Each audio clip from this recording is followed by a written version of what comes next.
ಹೋಗಿದ್ದೆ? ನಾನು ದೇವಸ್ಥಾನಕ್ಕೆ ಹೋಗಿದ್ದೆ ಕಣೋ. ಅಮ್ಮ ಅಜ್ಜಿ ಎಲ್ಲ ಎಲ್ಲಿ ಹೋದ್ರು? ಅವರೆಲ್ಲ ವಿಶ್ವಭವನ್ ಜೊತೆ ಕಾರಲ್ಲಿ ಹೋದ್ರು.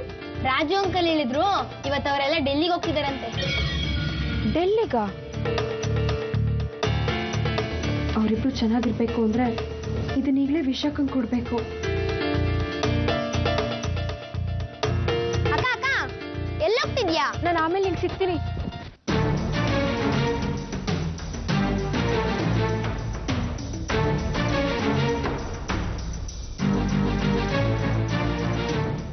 ಕೃಷ್ಣ, ಅವ್ರು ಹೊರಡೋದ್ರೊಳಗೆ ಇದು ವಿಶಾಖಂಗೆ ತಲುಪಿಸ್ಲೇಬೇಕು.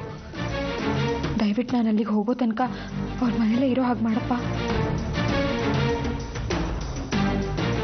ನಾನು ನಿಮಗೆ ಥ್ಯಾಂಕ್ಸ್ ಹೇಳಬೇಕು. ಎಲ್ಲರೆದುರುಗಡೆ ನಗ್ನಗ್ತಾ ಇರೋ ಥರ ನಾಟಕ ಮಾಡಿ ನಾನು ಟೆನ್ಷನ್ ಕಮ್ಮಿ ಮಾಡಿದ್ರಿ. ಇದ್ರಲ್ಲಿ ನಾಟಕ ಏನು ಬಂತು? ನ್ಯಾಚುರಲ್. ಇಷ್ಟಕ್ಕೂ ನೀವು ನನಗೆ ಥ್ಯಾಂಕ್ಸ್ ಹೇಳೋ ಅಗತ್ಯನೇ ಇಲ್ಲ. ನೀವು ನನ್ನ ಯಜಮಾನ್ರು. ನೀವು ಹೇಳ್ದಾಗ ಕೇಳಿಕೊಂಡು ನಿಮ್ಮ ಮಾತನ್ನ ಅನುಸರಿಸ್ಕೊಂಡು ನಡೆಯೋದು ಹೆಂಡತಿಯಾಗಿ ನನ್ನ ಕರ್ತವ್ಯ. ಸ್ತ್ರೀ ಧರ್ಮ ಅಷ್ಟೇ.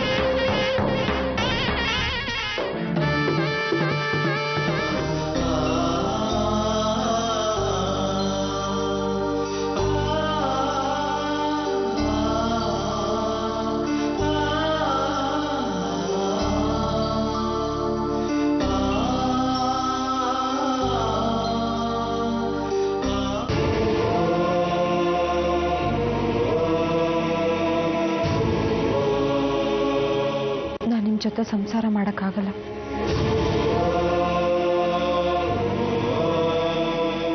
ಈಗಾಗಲೇ ನನಗೆ ಹುಡುಗನ ನೋಡಿ ಮದುವೆ ತಯಾರಿನೂ ಮಾಡ್ತಿದ್ದಾರೆ.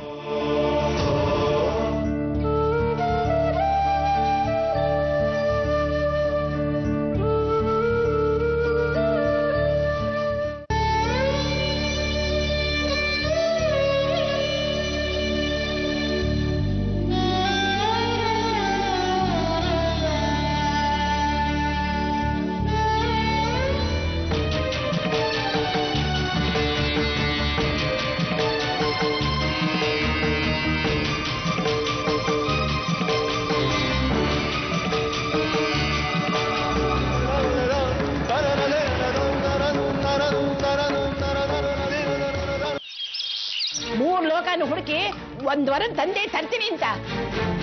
ಯಾಕೆ ಒಂದ್ ಲೋಕದಲ್ಲಿ ಒಂದ್ ವರನ ಸಿಗ್ಲಿಲ್ವಾ? ಮದುವೆಗೆ ಬಂದಿರೋ ಹುಡುಗರು ಬೇಕಾದಷ್ಟು ಜನ ಸಿಗ್ತಾರೆ.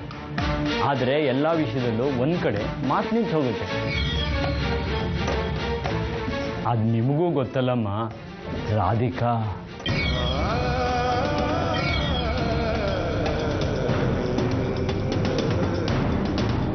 ನೀನ್ ಯಾಕೆ ಬಂದೆ ಇಲ್ಲಿ?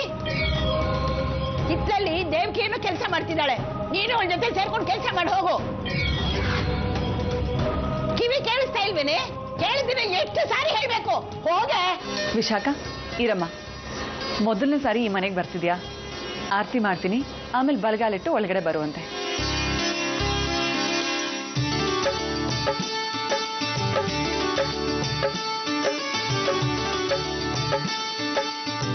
ರಮ್ಯಾ,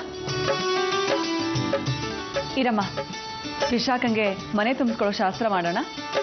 ಅಯ್ಯೋ ಬಿಡಿಯತ್ತೆ, ಏನ್ ಹೋದ್ ಕಡೆ ಎಲ್ಲ ಅವಳು ಗೃಹಪ್ರವೇಶ ಮಾಡಿಸ್ಬೇಕಾ?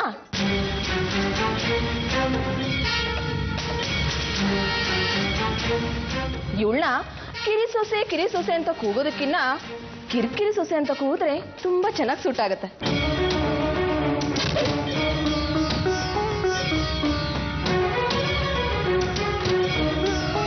ರಾಧಿಕಾ,